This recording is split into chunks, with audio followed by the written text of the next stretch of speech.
Hey, Keith here for Unsafe Space.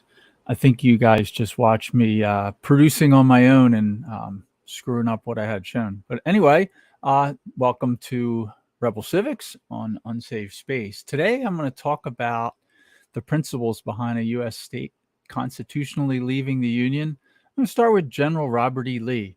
He's somebody you often hear vilified, but he was a great man, independent. He was a rebel. They call him a rebel, but a rebel is somebody who stands up to principle despite popular opinion, which is what General Robert E. Lee did.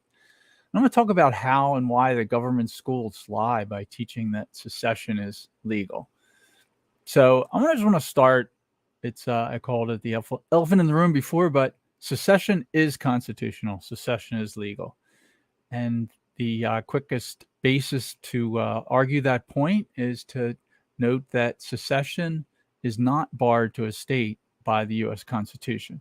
So Article 1, Section 10 of the Constitution says, has limits for what a state can do as a member of the Union.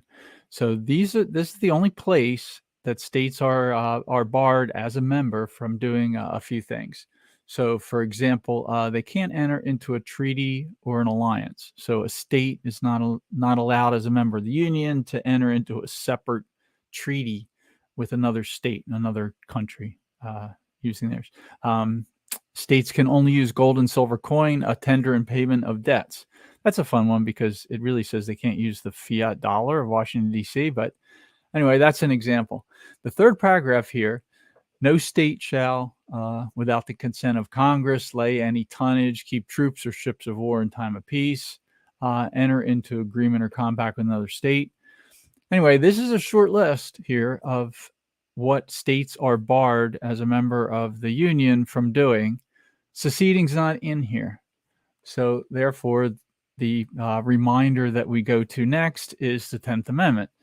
10th Amendment says the power is not delegated to the United States by the Constitution, nor prohibited by it to the states, are reserved to the states respectively or to the people. This is just a reminder. If a power is not delegated to the United States, and by that phrase, they mean to the general government, the federal government in Washington, D.C. So a power that is not specifically delegated to the United States by the Constitution, nor prohibited by it to the states. That's about Article 1, Section 10, and anywhere else in there you can pull out something that is something a state can't do. It's reserved to the states respectively or to the people. Or to the people just means it's not a matter for any government. So there is nothing in the Constitution that delegates a power to the federal government to stop a state from leaving. There is nothing in the Constitution that prohibits a state from leaving on its own accord, by its own decision. And then third, the 10th Amendment reminds us and reminds the federal government that if those two things are not met, there's no power in the Constitution for the federal government to do it, and the states are not barred from doing it, then it is either a power for the states or to the people. And in the case of secession, it's a power of the states and the people, clearly. That's the short version of that argument. Next, I want to talk about the General Robert E. Lee.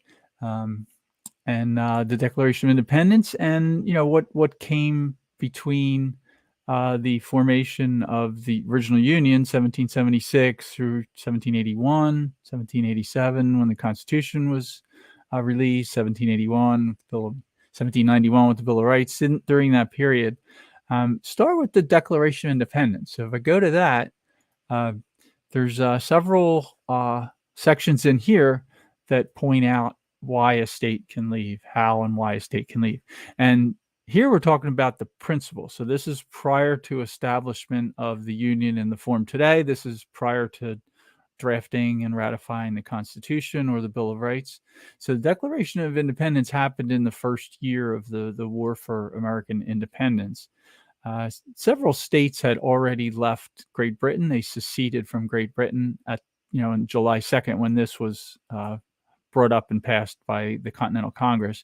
At the time, they had the Articles of Confederation, where there was a a looser union between the 13 states. But the Declaration was an announcement to the world and to the king that the 13 colonies were now free and independent states, that they had seceded.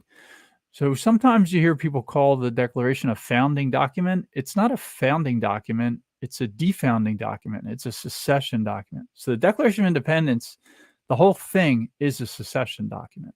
So this is the 13 states seceding. So to say that someone that says that they don't believe in secession, they would have been on the side of the king in 1776. That's part of what they're saying.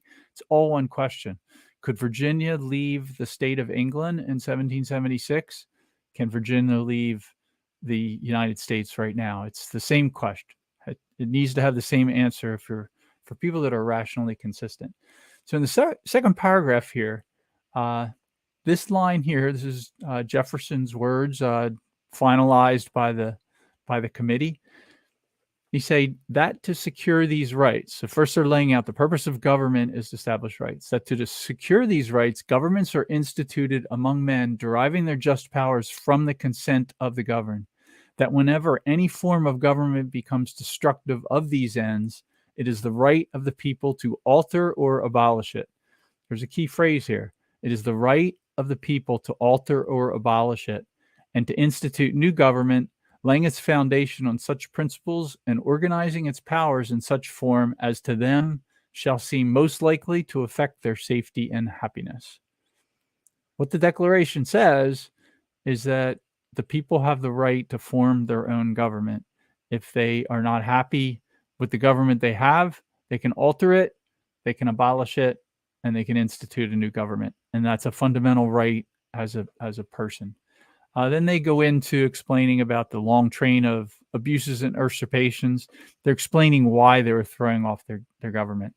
Another line here, it says, it is their right, it is their duty to throw off such government.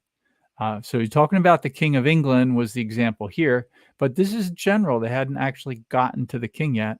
Just saying that when a government long established should not be changed for light and transient causes. So it's not something you do lightly. But when the evils are insufferable, it is their right, it is their duty to throw off such government. Then they listed several usurpations of power, abuses, they called them, where what the king was doing. It's a good list. If you read through it, you'll find that a lot of them apply today. Cutting off trade with all parts of our world. Ever heard of trade sanctions? The last paragraph in here, very telling paragraph. We, therefore, the representatives of the United States of America. This version has the original capitalization. So U is United. United States of America isn't a thing here. United is just the English word for doing something together.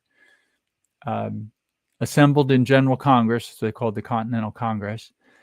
These United Colonies, not these United Colonies, are and have right to be free and independent states, and that they are absolved from all allegiance to the British Crown, and that all political connection between them and the state of Great Britain's a state, France is a state, Virginia is a state, Texas is a state. Well, Texas was one of 13, but Texas now is a state in this context. And it was then too, it was the state of Mexico.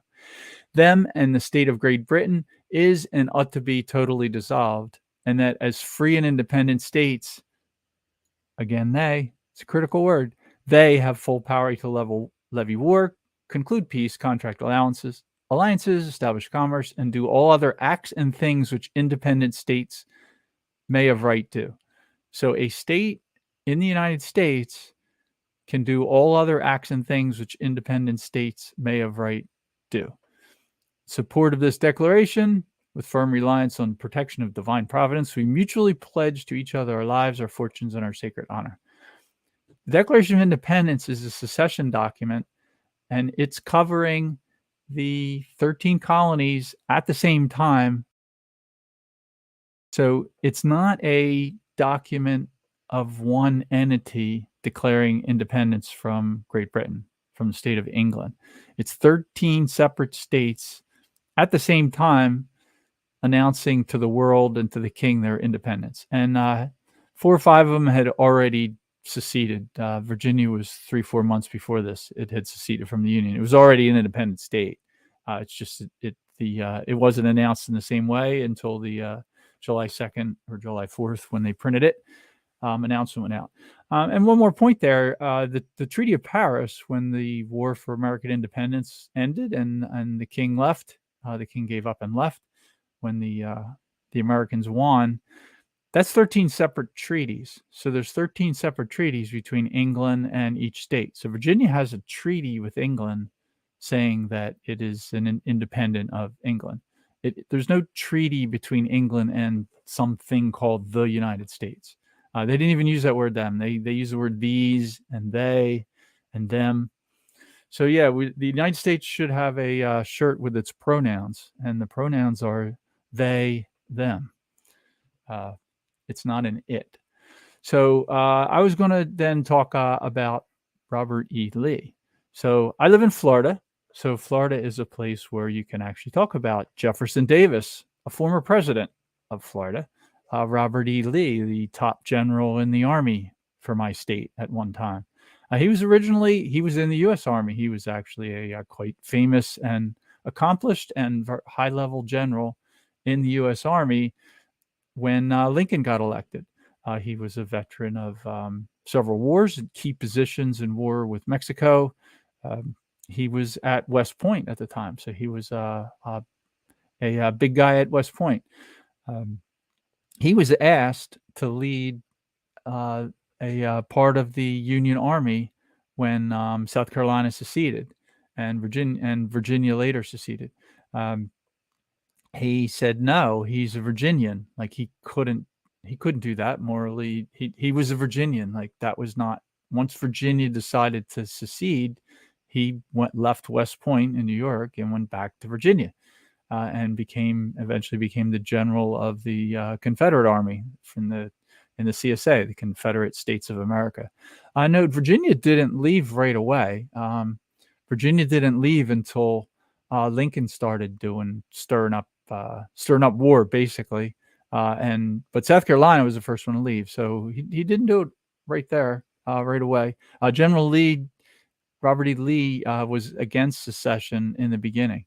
He was opposed to Virginia seceding even after South Carolina had left.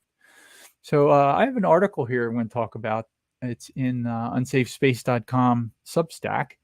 And I go through some of this. So this is an easy way for me to get through all this in a short time. So I want to keep this show a little briefer than some of my earlier ramblings. So this is an article called "The Winners Write the History Books." So subtitle here: the question of secession is one about the higher authority of the states above the general government. So that's one don't hear often, that you got to remember that the states are the higher authority. Sometimes they need to act like it. That's a quote from a Supreme Court judge, Samuel Alito, I think, said that.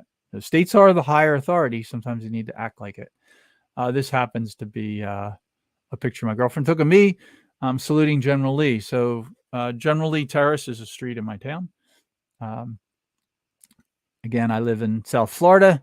It's fine to talk about General Lee. You could have a picture of President Jefferson Davis on your car, and most people nod their heads. Maybe not the New Yorkers here for the winter. But yeah, sure, you can have a street called General Lee Terrace. And I was saluting him as a defender of the principle America was founded upon: self-governance and state authority. I have a warning note here. This is a little facetious, but this image is not for those so misguided by the winning government's indoctrination camps on the war for Southern independence that they are unable to recognize a key principle that Robert E. Lee stood for and fought for. So, yeah, hint, this is not about slavery. The war was not started by Lincoln over slavery. It was not fought over slavery by the South. That was a factor in why they seceded, but economic reasons were, depending on the state, either a key part or the reason, or the primary reason. So without the economic factors, it wasn't slavery itself. So when I talk about the principle here, I'm talking about the principle of self-governance, the principle of people to determine their own form of government. That's separate entirely from the question of slavery. This is not promotion of slavery, nor is secession promotion of war. The fundamental principle defended by General Lee is that of self-governance. The question of secession is one about the higher authority of the states above the general government. This principle is recognized by both the Declaration of Independence and the U.S. Constitution. That's what I started with. So the Declaration of Independence recognizes that principle, as does the U.S. Constitution.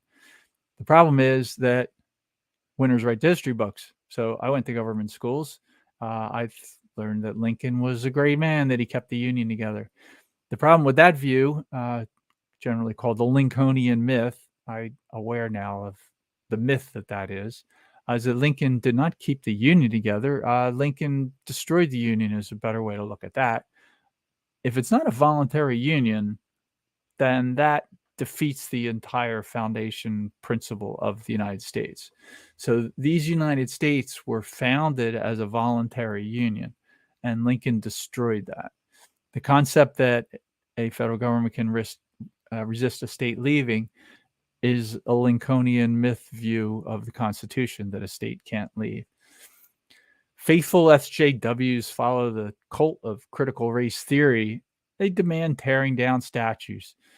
Rational folks should be fact-checking. So look at what they're doing and what their points behind. When they talk about tearing down a statue, if you're going to tear down a statue, I would start with tearing down Lincoln's. I don't think that anybody should be worshiping him or teaching school children that Lincoln was a good president. He was the worst president in U.S. history by my criteria. So far, my criteria is getting the most people killed by their actions. Lincoln got 750,000 people killed in the immediate war, and who knows how many in the starvation and the destruction of property that followed. And the second criteria is which president usurped the most power from the states, which president expanded the power of the federal government unconstitutionally the most. Abraham Lincoln wins on both those criteria hands down. No one else is even close. So getting the most people killed and taking the most power unconstitutionally from the states. Lincoln's the winner. Woodrow Wilson, FDR is a distant second from that. And you have to go down the list quite a ways before we get to Biden. But if he starts World War III, I might have to move him up a little. He would get up there with Wilson, maybe. Anyway, Robert E. Lee is who I want to talk about, not Joe Biden. He was commander of the Army of Virginia during the war, and he was commander of the Confederate forces in the war. So Virginia was an army. So at the time, each state had their army, and then they were combined in a pact, basically. The Confederate States of America, I'm just going to call it CSA, the abbreviation for that. So he was the commander of the Confederate forces for the war against the USA. That's what he's most known for, but not as many people know his most of his history, which is that prior to Virginia leaving the Union, he was a top graduate of the U.S. Military Academy, West Point. He was a superintendent at West Point. He was a distinguished officer in the Army in the Mexican-American War. Even Wikipedia, the socialist, communist source of all knowledge, recognizes Lee as, quote, an exceptional officer and military engineer in the United States Army for 32 years. For Wikipedia to say that, they had to admit it, right? Because it's all true. Because they couldn't get away with pretending that wasn't true. He's the son of a Revolutionary War officer. He's married to the granddaughter of George Washington. That's a patriotic family, and he's no exception to that. So Robert E. Lee is a firm believer in the fundamental principle of self-governance, the principle that the United States was founded on. And he stood by that even when it was inconvenient. By inconvenient, he was superintendent of the West Point Military Academy when his state left the Union. He quit his job and went back to Virginia and took command of the Virginia Army. He was a Virginian. So at the time, people identified as a Virginian. There's really no concept of being a citizen of the United States. People still often use the word these United States. So no, you were a citizen of Virginia. Lee was a Virginian. He was loyal to Virginia. So he quit the Army. he was offered a high-level position for the war against the CSA, and he chose his state. He chose the right to secede. So the mindset shift happened after the war. It was during and after the war that this mindset that people would be a citizen of the United States, as if the United States was one thing. It's pretty close to just being the United State, no plural. Like the S, they do still carry the S on the United States, but it's not really what they're thinking in their head. They think of it as all one thing, as if the state governments are administrative subunits of Washington, D.C. It's how a lot of people think about it. So that's an incorrect view, but in effect, there's a lot of that going on today. What that mindset did, as I say here, this self-governance and state authority, it declined and festered. Great word to describe what happened. Sliding down in the bare shadow today of what the Union of States is supposed to be. So what we have is a bare shadow of what the founders set up and left us with. In the Declaration, the principle of who is in charge of whom is well stated. I'm going to repeat this because it's a great line to remember. It's one to be able to say off the top of your head from memory. Whenever any form of government becomes destructive of these ends, it is the right of the people to alter or abolish it and to institute new government. To disagree with that, to think that today a state cannot leave the Union, is to disagree with Thomas Jefferson, George Washington, James Mason, Patrick Henry, to disagree with the Declaration of Independence, disagree with Ben Franklin, even Alexander Hamilton, the biggest big state guy in the convention that did the Constitution. Like to say that a state cannot, on its own, without asking anyone else, leave the Union is to say that you disagree with the foundation of the United States, that you're disagreeing with how these United States were founded, disagree with the Declaration of Independence. You had been on the King's side in 1776. It's the same question. So it's true that slavery was cited in the seceding documents of most Southern states as one of the reasons for leaving. At the time, leaders in both the North and South were guilty of what Frederick Douglass called the shameless hypocrisy of failing to apply the noble American principle of individual liberty to all people. In a discussion about why Southern states left the Union and formed a new country, it's legitimate to condemn their support for slavery, but in this respect, the North's hands were not clean. Not all slave states joined the CSA. From the outset of war, the North happily tolerated slavery in those northern states. So I had a show previously, a month or two ago, on the proclamation, Lincoln's Emancipation Proclamation. So a thing that they don't teach in government schools is Lincoln freed 0 slaves. Lincoln was not about freeing the slaves. He didn't start the war to free the slaves. Lincoln was willing to make slavery perpetual in every state in the Union. He was willing to make some states slave states and some states non-slave states. He was willing to make all of the Union non-slave states, whichever worked best. Lincoln's goal was to, quote unquote, keep the Union together, which by doing so by force destroys the Union, makes it not a voluntary Union.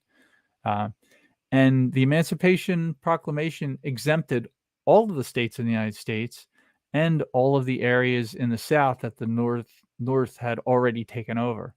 So the places where Lincoln actually had authority as president of the United States, he specifically exempted in the Emancipation Proclamation. I'd recommend reading it. It's almost funny. It's a laugh. I didn't laugh. I have to cry. They didn't tell us this in school. I don't remember them telling us. They talk about the Emancipation Proclamation freeing the slaves. Emancipation Proclamation was simply an offer to Southern states to come back into the Union and they could keep their slaves. That's what it was. So if a state in the CSA wanted to keep their slaves and was willing to rejoin the Union, it had 6 or 9 months from when Lincoln announced that he would issue the Emancipation Proclamation. I think it was in September of the year 1860 or so. Don't quote me on the year. It was about September. They announced it. In July, he had brought it up, but they had just lost a major battle to the South, and he was advised not to announce it in July. There was a victory in the North-South War, in the War for Southern Independence in September. So a few days after that is when Lincoln announced that on January 1st, he was going to issue the Emancipation Proclamation, which was an offer to Southern states to come back into the Union and keep their slaves forever. That's what the thing was. It was a political move, nothing more than a political move. So no state took him up on the offer. So he was quite disappointed, from the story goes, on January 1st. No one had taken him up on the offer. No one came to the White House from one of the Southern states to take him up on the offer of the Emancipation Proclamation. So he formally issued it and exempted everywhere they have control of. So West Virginia was a slave state. Delaware was a slave state. There were slaves in Washington, D.C. Maryland had slaves. So there were slave states, and Lincoln did absolutely nothing about that. That wasn't what he was about. It's proof. I mean, there's lots of proof of that, but that's an easy one to prove that Lincoln was not opposed to slavery. He happily tolerated slaves in those states. He thought it would be politically, it would be a negative political result to say anything about slavery there. So nor was slavery the only reason for the South secession. It was economic was the primary advantages. So some of the reasons that the Southern states listed and that they used to leave the Union were the same legitimate reasons that the 13 colonies used to justify secession from Great Britain in 1776. And secession is not the same as war. People have this false dichotomy that leaving the Union is the same as starting a war. Getting divorced from your spouse is not starting a war. If the husband threatens to kill the wife for leaving, most people would recognize that as an illegitimate way to keep a marriage together. It's a marriage. A union of states is a marriage. So often it's easier to think about moral principles in terms of of individuals instead of groups. But moral questions don't change because it's a group. They remain the same, and so it's often easier to think about individuals. So you think about a husband threatening to kill his wife because she says she's going to leave. That's the situation we're talking about with Lincoln. G-Man has a question here. What are some good books to read about the real history of Lincoln? Tom DiLorenzo is a great one. He's got a book on the real Abraham Lincoln. And I'll put in the show notes. I'll put a few others. That's one of my favorite. Another source to hear about this is historian Brian McClanahan, and I think Tom Woods has a good book on it. But yeah, check out Tom DiLorenzo's books. It's D-I capital L D Lorenzo. And so the question of war goes back to the Declaration of Independence. So the Declaration of Independence was not a declaration of war. It was a declaration that they were leaving. It would have been entirely peaceful if the king just said, okay, I get it. You guys grew up here on your own. So the question is, do the people create and control the government, or is it the other way around? Does the general government control the people and the individual states, or do the people control the government in both cases? The Constitution and the Declaration of Independence, they say it's the people that control the government. The people are the higher authority. So the order in the United States and the setup is the people are the highest power, the states are the next level power, the federal government's at the bottom. So the lowest power in that hierarchy of three is the federal government. A lot of people, and certainly DC, they claim it's the other way around. That's not true. The Civil War name, quote unquote, is a lie. If you notice, I call it the War for Southern Independence because that's what it was. Just like I call the war in 1776 the War for American Independence. It wasn't really a revolution because no one in 1776 went to England, went to London, and tried to overthrow the king's government. That wasn't what the revolution was. It was leaving peacefully if they could, but being willing to back it up if they were attacked. So the same thing happened. Lincoln did the same thing in the 1860s as the King of England did in the 1770s into the early 80s. Like It's the same thing, same question. He attacked for peaceful leaving. And None Your Business uses the other name, which, yeah, I like that one, but it's a little triggering, so I don't often use it on the show. But the War of Northern Aggression is another name for that. And yeah, I have friends who grew up in South Carolina, my age, and that's what their history book said. Their books called it the War of Northern Aggression. I would imagine that in today's woke government schools, it's called the Civil War now. But a civil war is not what happened. So that's government propaganda from the victors. Civil war is use of force by factions within a country for control of the government. So it's a war between competing groups of citizens of a single country for control and power over the whole. That's not what happened in 1860s. The CSA never attempted to go into Washington, D.C. and take over control of the United States. There was no civil war. So the name is a lie. The winners write the history books, so they like to call it that. But that's not what the war was. The purpose of a civil war would be to take control of the country, and that's not what any southern state even attempted to do. They didn't say they wanted to do that. They never attempted to do it. Nothing about the war was that. What the southern states did was leave the United States of America and form a new government. They followed the principle Thomas Jefferson wrote in the Declaration on where the higher authority is. Again, what they did in the 1860s is identical to what the 13 states did in 1776. It's also the same as what Texas did in 1835. Texas seceded from Mexico and formed the Republic of Texas, an independent country. It was an independent country for 10 years, and then it petitioned to join these United States as a new state. So Texas has already been independent.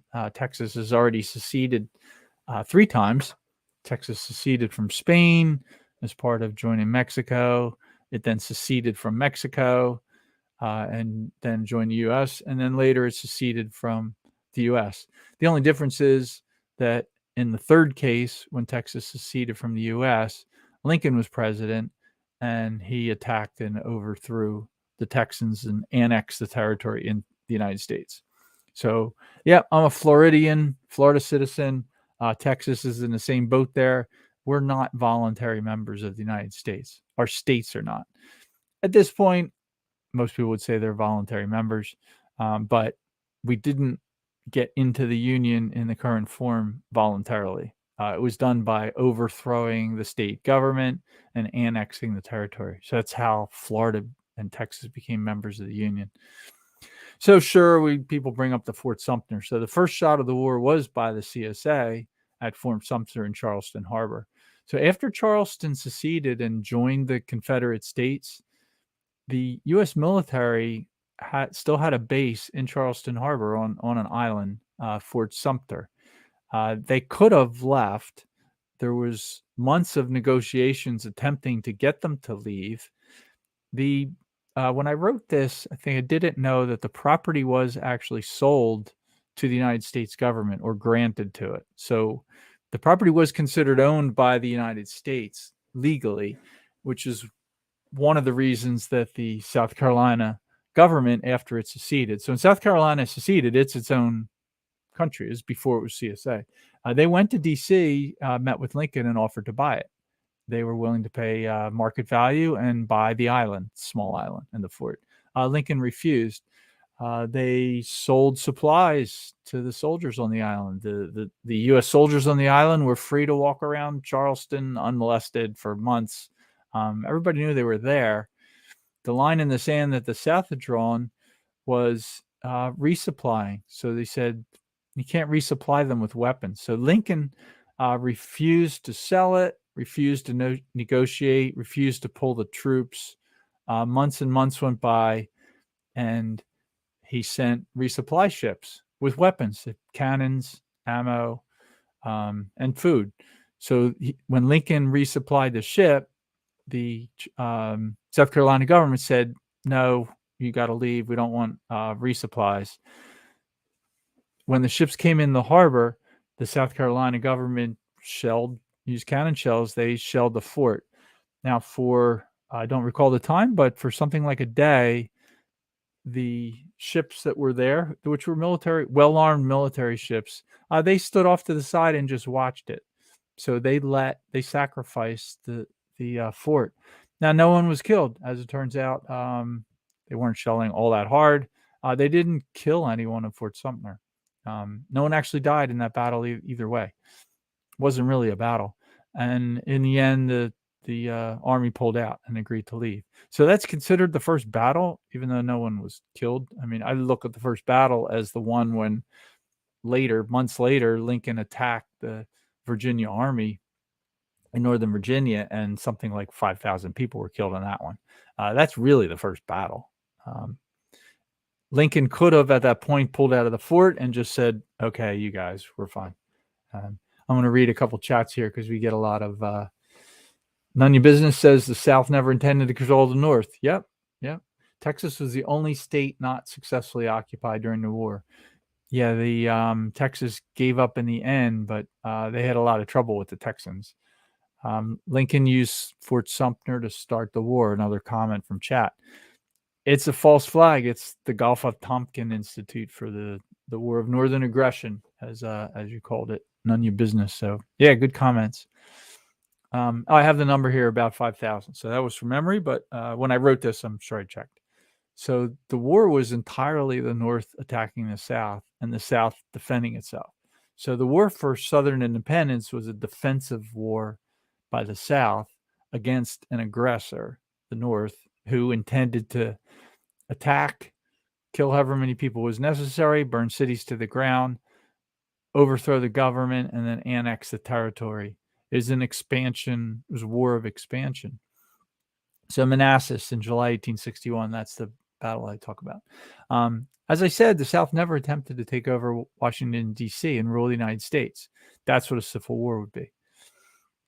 So self-governance is a key to the founders' view for legitimate authority of any government. By legitimate authority, I'm discounting North Korea, Kim Jong-un, the Chinese Communist government.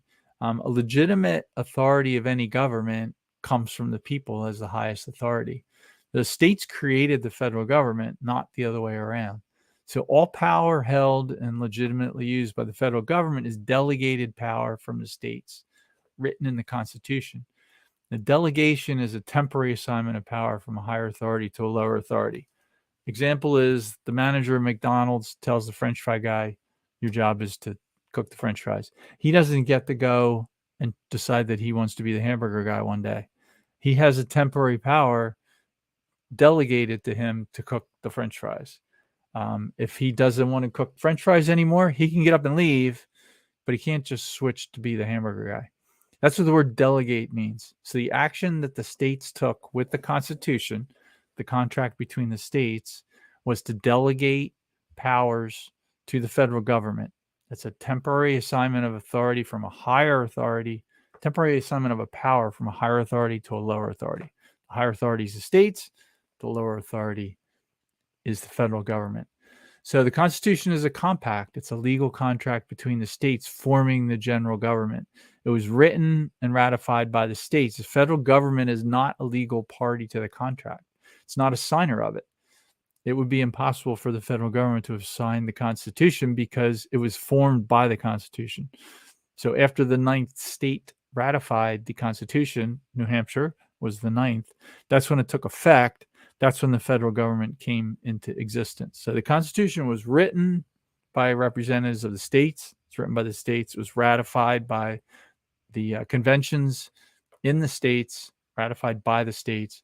When it took effect, the general government or federal government was formed.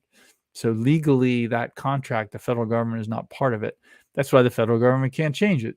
So to change the Constitution, even if the federal government, Congress, proposes a change in the Constitution, they can't change it. All they can do is propose a change and then send it out to the states for a yes or no. States have to ratify it or it doesn't take effect. So as I said, the order of sovereignty from higher to lower is the people, the states, the federal government. I went through this in the beginning, that the contract has no provision barring a state from leaving the agreement. It's a contract. There are no implied agreements. It's a legal contract. I went through in more detail the Article 1, Section 10, where there are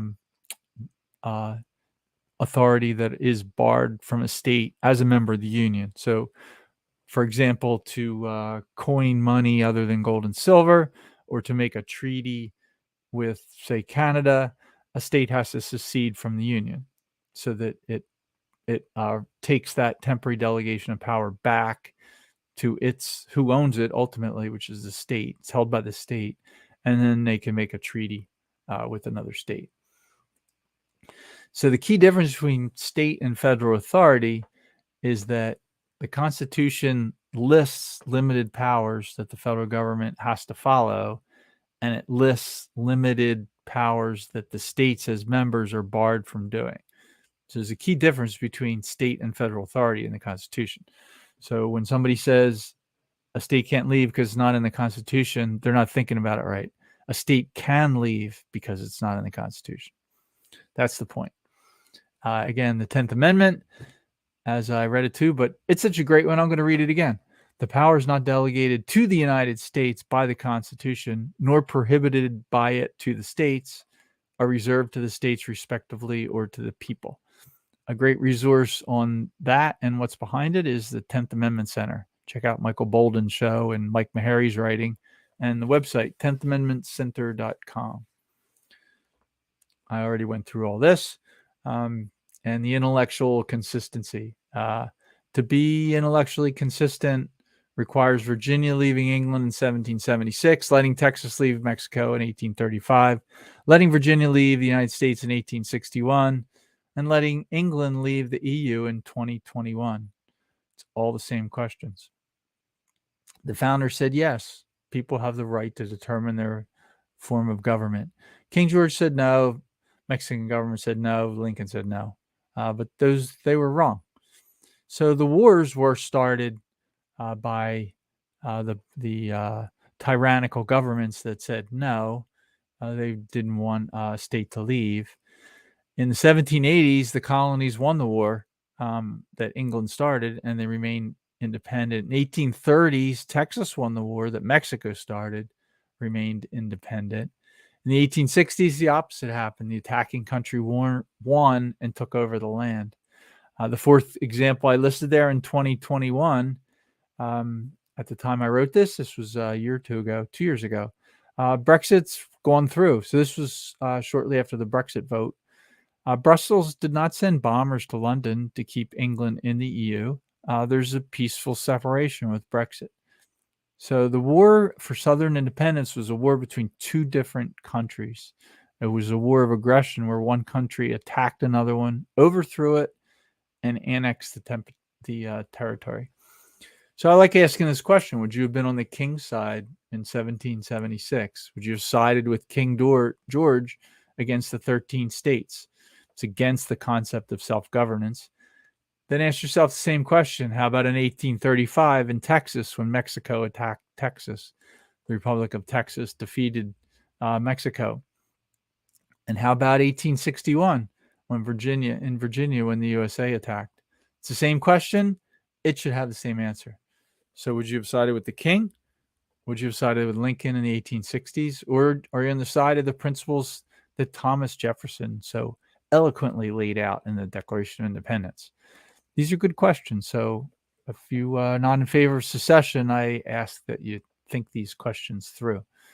Thomas Jefferson and Abraham Lincoln had drastically different views on what the United States was about and what federal authority was. So we talk about fixing Washington, kind of moving on to this next topic here, or solutions. I like to talk about solutions. So how are you going to fix Washington? It's kind of funny. I wrote this before COVID, I think. Last year was worse than normal. The last couple of years were even worse. So what the federal government has been doing, now we've got this their like big effort to try to start World War III up. The federal government is a disaster. So you think voting can fix this? I don't think so. I've been voting since 1980. it didn't matter. Voting in national elections is the equivalent of writing a letter to Santa Claus. It doesn't do anything. I've voted Libertarian since Harry Brown ran. He has a great book. Here's another book, G-Man, if you want to read one.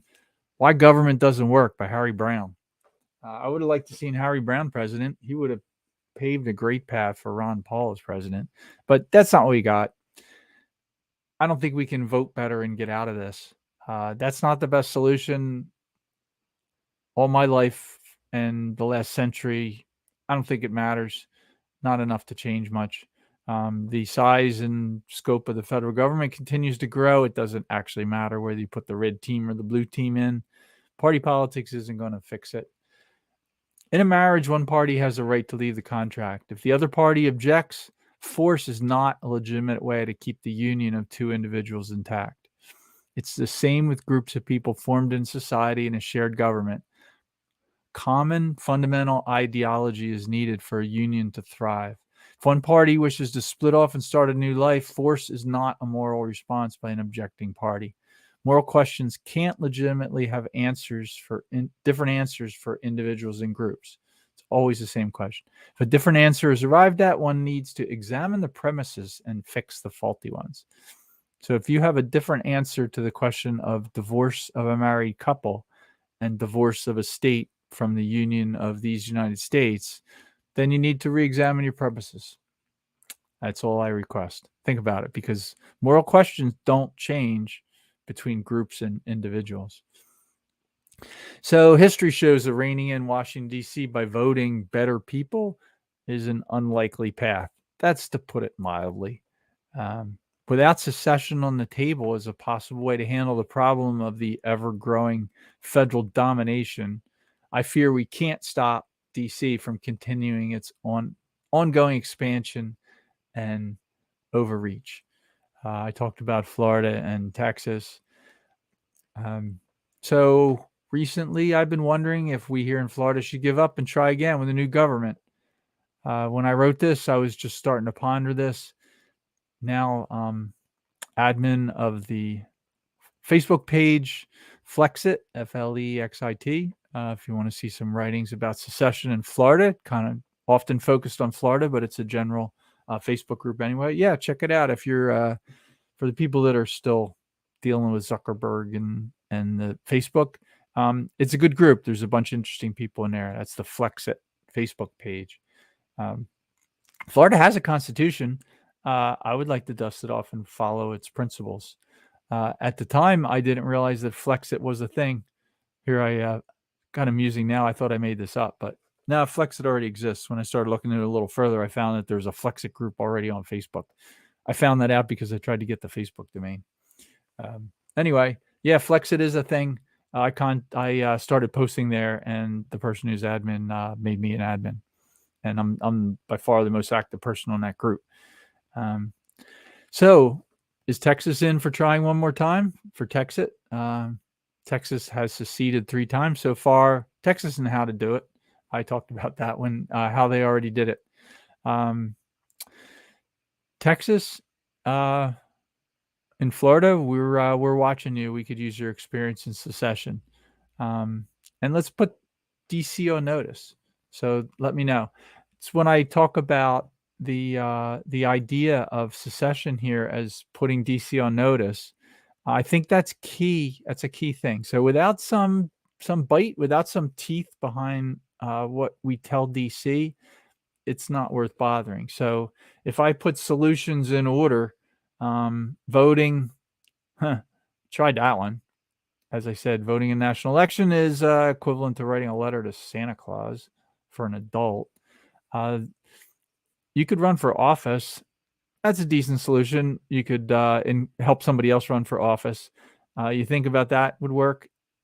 I think at the town level, like running for sheriff, I think you could make a difference. Maybe for, county commission.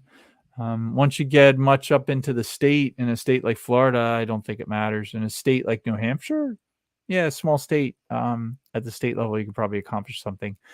National elections, I don't know why I bothered to drive to the polls. I don't think it does anything. And looking at the red team, blue team differences, I'm so far onto the liberty side that I don't think it matters all that much to get really excited about which president. Yeah, I mean, I don't like Biden. I would not have wanted Hillary. I didn't vote for Hillary or Trump, but I didn't want either one of them in, and I breathed a sigh of relief when Trump won. And it was fun watching Trump stir up the normies.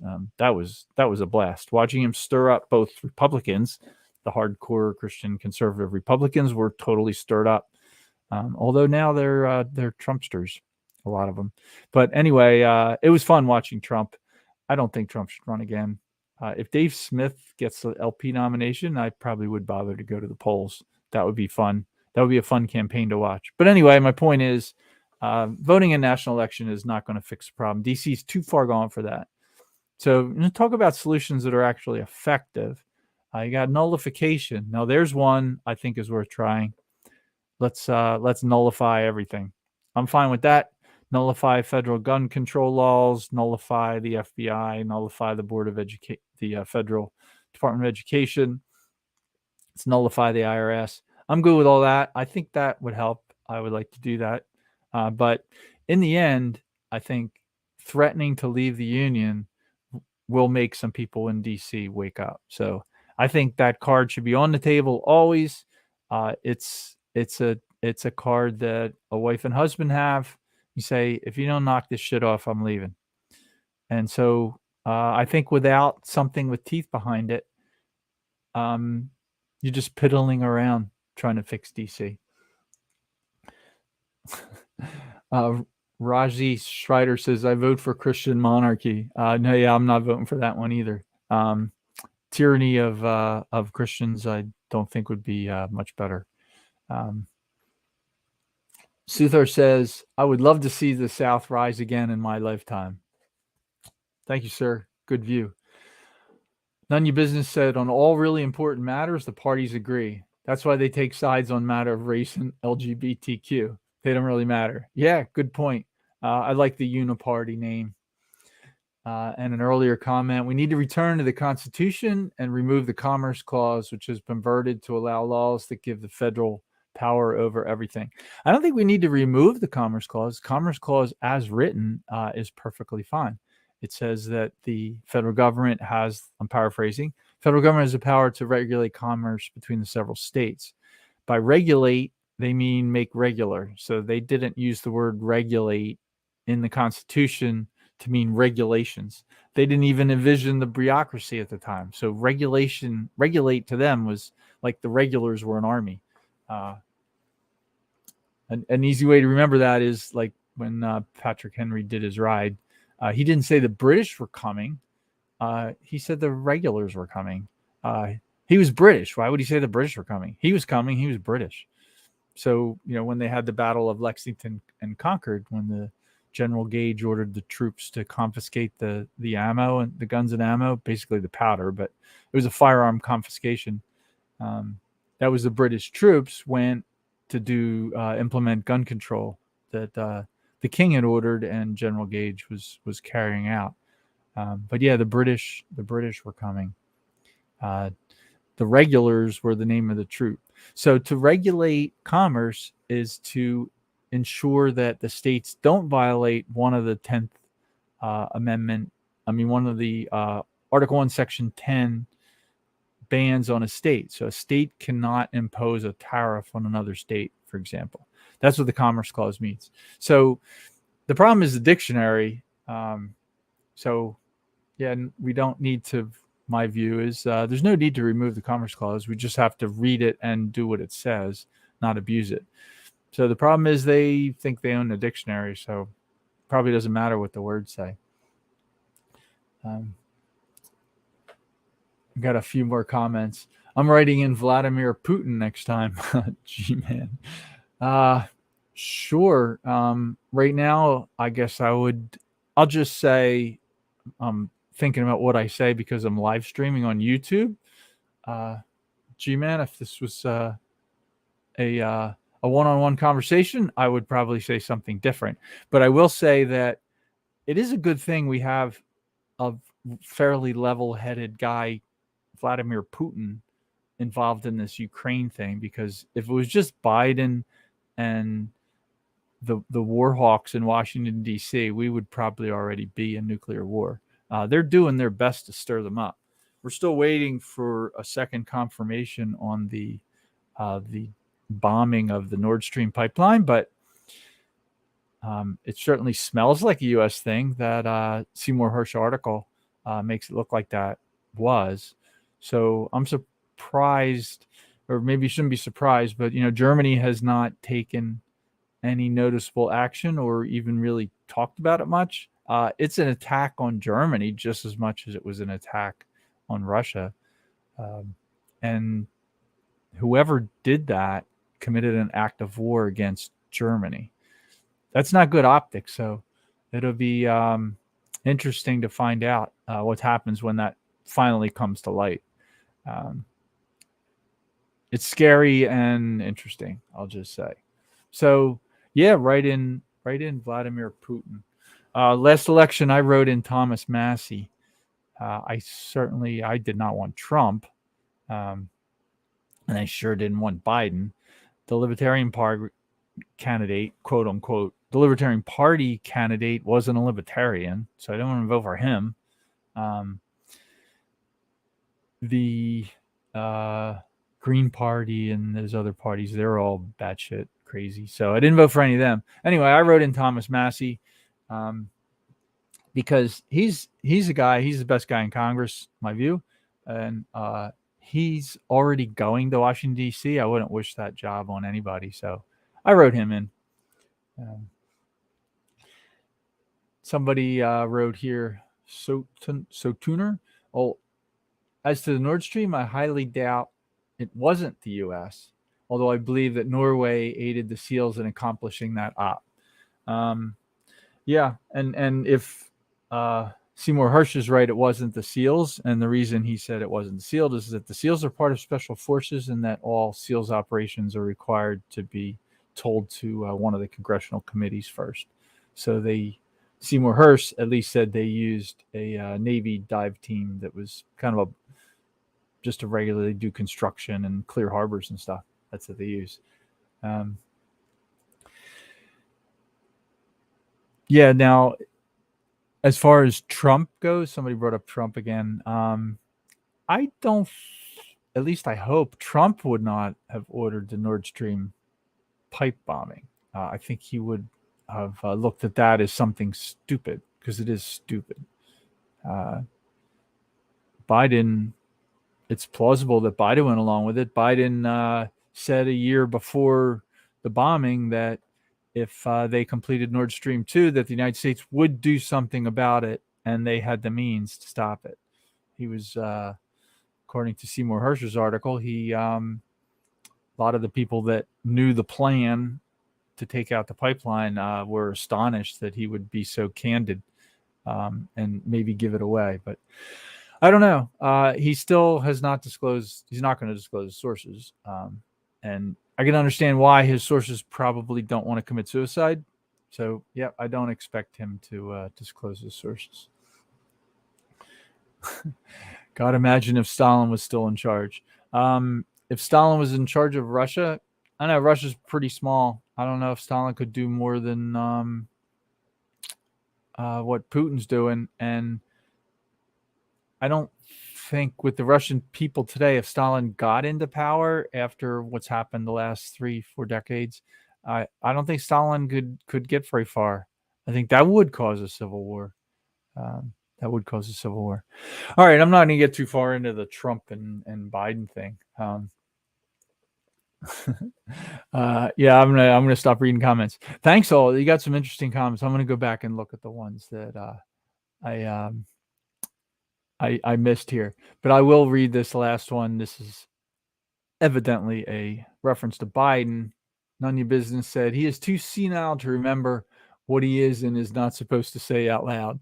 Yeah, that's true. To think about a Joe Biden speech without a teleprompter, I bet it would be hilarious. And we might learn something because he might blurt out the truth instead of reading from the teleprompter. Stop Stalin would be, yes, I think by he, I assume you mean by Stalin. Stalin would be a lot more willing to nuke everyone than Putin. Yeah, Putin is showing restraint. I'm not condoning what Putin did going into Russia. He shouldn't have going into main part of Ukraine, but I wouldn't argue that Putin should not have protected the Donbass. Like if he just went into the Donbass region and stopped the shelling since 1914, that the Ukrainian military, who started this war in 2014, it started at least in 2014. If he just went into Crimea and the Luhansk and Donetsk, the Donbass regions, republics, we're going to call them, I would have said, okay, yeah, probably save some lives and stop the tyrannical government, the Ukrainian government, the puppet government of the U.S., the 51st state. So anyway, I'm going to conclude with a one more salute to General Robert E. Lee and what he stood for. So again, if you want to look for this article, it's in the Unsafe Space Substack. So you just look for Unsafe Space Substack, Winners Write the History Books. Yeah, General Lee, General Robert E. Lee was a great man. I salute him and the principle of self-governance and state authority that General Robert E. Lee stood for and took action on. So, all right. So thanks for watching, everybody. And I'll see you all next week. Thanks for all the great comments. That was fun.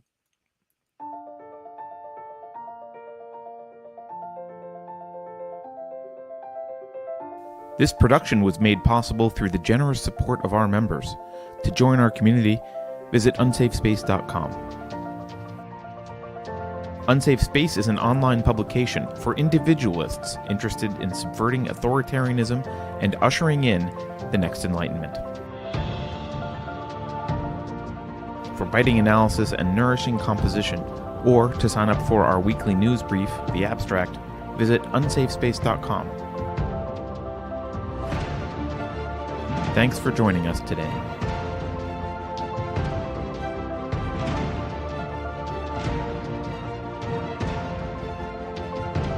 Warning. This is an unsafe space. Dangerous ideas have been detected. The content of this production has not been authorized for distribution on Apple devices. The following co-conspirators are hereby uninvited to Klaus Schwab's Winter Solstice Party. Please be advised that CBS News has paused activity on Unsafe Space while it continues to assess security. Central bank digital currency is a safe and secure way to protect you from Sam Bankman-Fried. If you think about it, no one should be allowed to express opinions. But don't. Think about it, I mean. That's not your job.